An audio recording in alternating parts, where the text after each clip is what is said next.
Hello students, welcome to the e-learning platform presented by Mechanical Engineering Department of Dr. Bapuji Saroke Institute of Engineering and Technology, Kolhapur.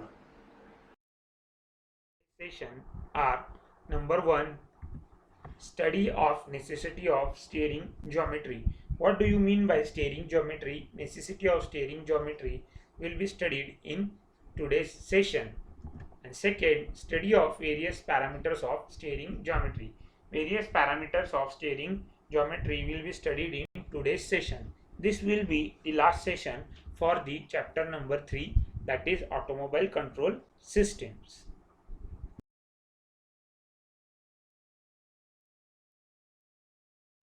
Starting with very first point, steering geometry.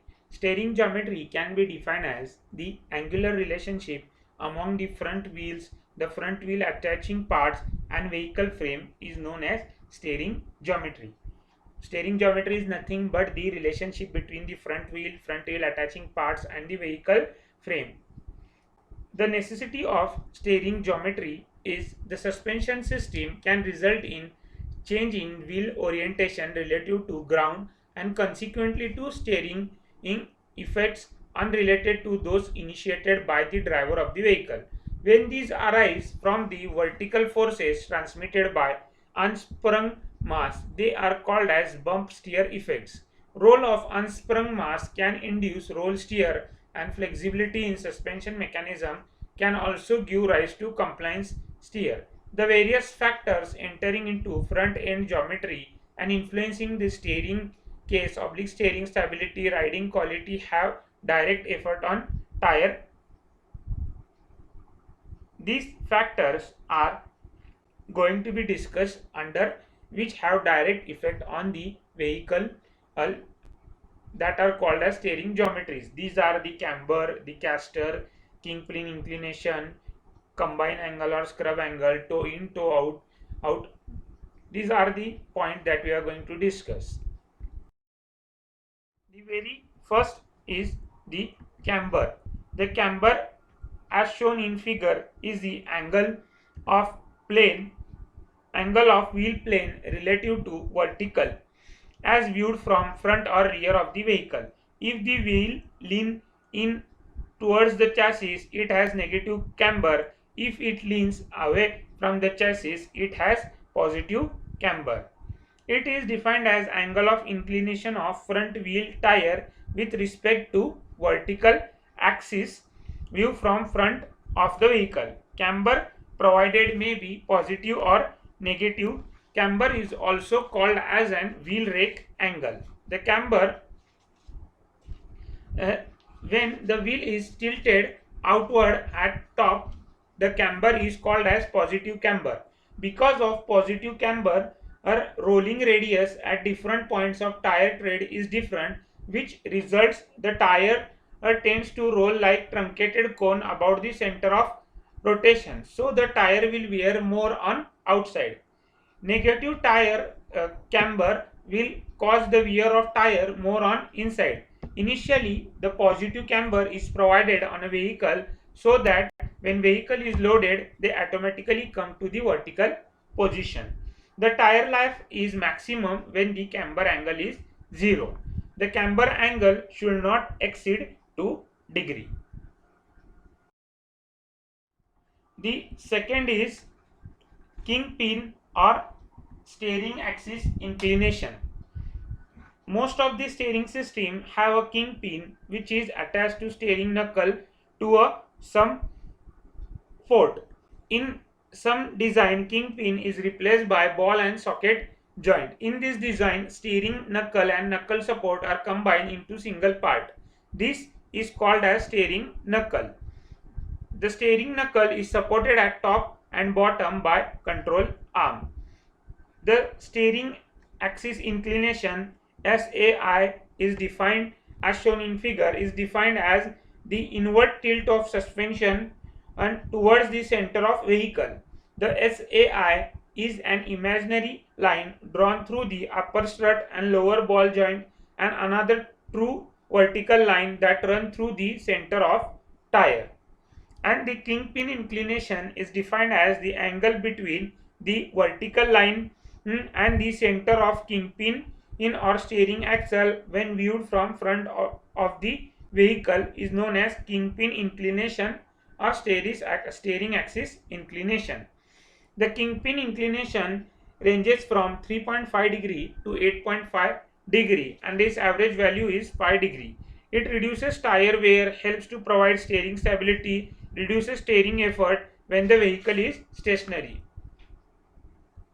The steering axis inclination has the effect of causing the vehicle to rise when the wheels are turned and produces a noticeable self-centering effect for swivel pin inclination greater than 15 degrees. The third is combined angle or kingpin offset or scrub radius. As shown in figure, it is the angle formed in vertical plane between the wheel center line and the kingpin center line. Combined angle is equal to camber plus kingpin inclination. The combined angle may be of 9 to 10 degree. The distance between the center of tire patch and intersection of kingpin or steering axis with the ground is called kingpin offset or scrub radius. Kingpin inclination or positive camber both reduce the scrub radius. If the scrub radius is negative, wheel tends to toe in. If the scrub radius is positive, wheel tends to toe out. If scrub radius 0, the vehicle is in straight position without any tendency toe in and toe out. In this position, the steering is called as center point steering, and the amount of scrub radius is up to about 12 mm. The fourth parameter is caster. Caster, as shown in figure, is the angle between the kingpin center line and the vertical if in the plane of wheel is called as caster angle. Caster is nothing but the slant of steering axis as viewed from side of the vehicle. The steering axis is imaginary steering pivot line which in some vehicle runs through center of kingpin and other runs through centers of upper and lower ball joint.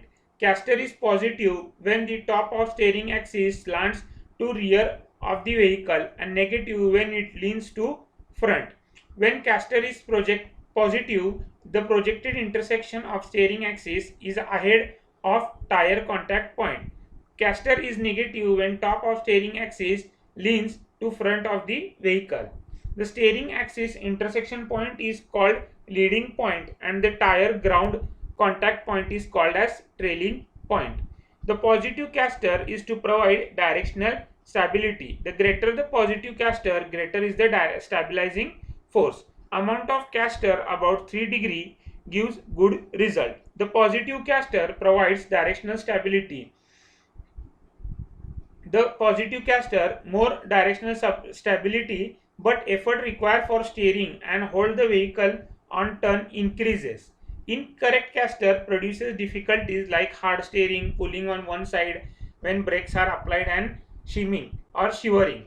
Amount of caster is 2 to 2.5 degree with a tolerance of plus minus 1 degree. 3 degree caster gives good result to change the vehicle weight when it is not set at 0. And the last point is of steering geometry is toe in and toe out. The toe in and toe out are shown in figure below. The toe in is amount by which the front wheels are set closer together at front than at rear when the vehicle is stationary, and toe out is the amount by which the wheel may be set closer or at rear than the front when the vehicle is stationary. The difference in distance toe in or toe out into a vehicle to counterfact the fact that tire tends to change their track when the vehicle is running on road. An equal amount of toe out will not cause any more tire wear, but this toe out will tend to make wheel wander and therefore toe in is usually preferred. The correct toe in causes rapid tire wear, vibration and wheel wobble. Adjustment of toe in or toe out is provided on vehicle by track rod attached to the steering or ball joint end of the steering arm on rack and pinion steering. When vehicle takes turn, the inside wheel moves faster than the outer wheel because the former has to negotiate an arc with shorter radius than the latter. This action causes the wheels to toe out on turn due to difference in their turning angle. The toe out on turn practically has no effect on steering control. If the vehicle is set up with toe out, the front wheels are aligned so that slight disturbance causes the wheel pair to assume rolling direction during a turn. If steering angle is set beyond perfectly center position, which result in inner wheel to steer in a tighter turn radius than the outer wheel, the vehicle will always be trying to enter a turn rather than maintaining a straight line of travel. The toe in and toe out are the last point of an steering geometry. So this is it. This concludes our third chapter, automobile transmission system, and this is the last session of our third chapter. In this we have completed the last point of steering system, that is steering geometry. Thank you. If you have any queries, you can directly contact me. Thank you.